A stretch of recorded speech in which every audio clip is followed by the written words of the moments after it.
Yang sinaing na tulingan, yan laang ang hindi mo makikitang pinulutan ng isang magiinom. Ay hindi ka naniniwala sa akin? Ay paliliwanagan kita kung bakit.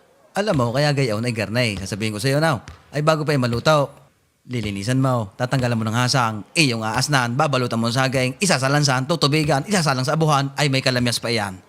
At yung iba, para daw masebo ang patais, babaw. Para daw malangis ang sabaw kapag isinabaw mo sa bahaw.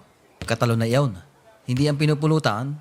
Bakit kamaw? Kasi nga, mapapadali ka ng kain habang ikaw ay bumabarik.